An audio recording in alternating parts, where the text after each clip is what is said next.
In 2055, we learned to harness the universe's most primal force.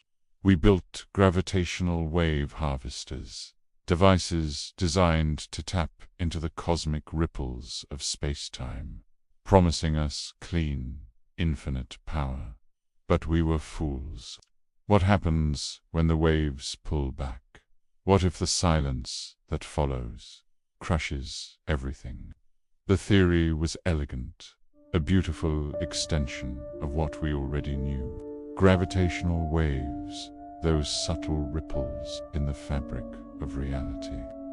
First predicted by Einstein and later detected by observatories like LIGO, generated by the most violent events in the cosmos, like the collision of two black holes. For decades, these waves were just whispers from distant cataclysms, a confirmation that our understanding of the universe was on the right track.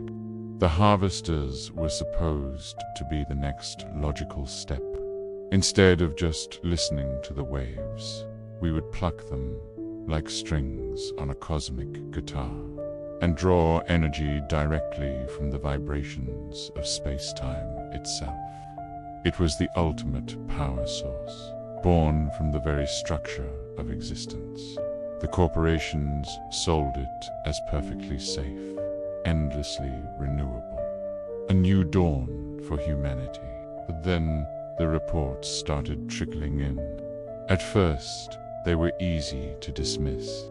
Users in homes powered by the new grid complained of a strange feeling, a pressure, not in their ears, like a change in altitude, but everywhere, all at once. A subtle, persistent weight, as if the space around them was growing thicker, heavier. Scientists and engineers ran diagnostics, checked the energy outputs, and found nothing wrong. The harvesters were working perfectly. The power was flowing.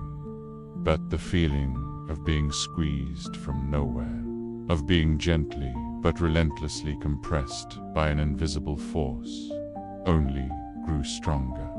It was as if the void itself was responding to our pull, and it was beginning to pull back. The escalation was slow, then terrifyingly fast.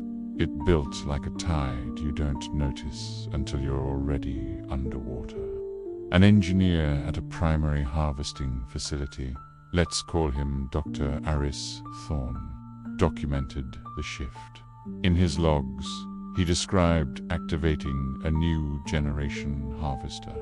The energy readings spiked, far exceeding projections. A success, he thought. But then, the silence began. The hum of the facility's machinery faded first, not like it was turned off, but like the sound itself was being smothered, absorbed by the air. He shouted to his colleague across the room, but his voice felt thin, stolen from his throat before it could travel. The thoughts in his own mind began to feel squeezed. It was then he realized the terrible truth. The devices weren't just harvesting energy. They were tearing open a doorway. They were summoning something from the void between realities. A place where gravity isn't just a force, it's a sentient, predatory god. His logs became a frantic scrawl of terror. "It's pressing in," he wrote, "from all sides at once, but also from inside. There's no direction. It's just pressure." This wasn't just a strange sensation anymore. It was an attack. Across the globe, people powered by the harvesters began to experience the same horror. Families watched in stunned silence as their loved ones suddenly clutched their heads, their bodies contorting as if under an immense, unseen weight. Their screams were silent, crushed in their lungs. They didn't explode. They imploded their forms collapsing inward, shrinking into dense, silent husks of what they once were. The harvesters weren't bringing power. They were bringing an executioner. The full, nightmarish truth was worse than anyone could have imagined. The harvesters weren't just tearing the fabric of the void. They were inviting its inhabitants through the wound. We called them crushers, beings of pure pressure, entities that exist only to compress existence. The silence wasn't the absence of sound. It was the presence of their infinite weight, a pressure so absolute it crushes light, sound, and thought. It's the weight of infinity, concentrated and focused, squeezing souls into singularities of pure, unending agony. A lone survivor, a data technician who managed to momentarily shield her workspace, broadcast a final fractured message before her signal was extinguished. Her voice, distorted and cracking under the strain, gasped through the static. It's not gravity, it's the end. Pressing close, you don't just die.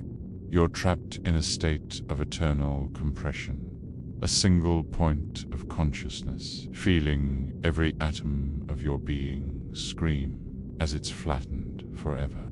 The void crushes all, and now we've invited it in. Thanks for watching the Tech Void Chronicles.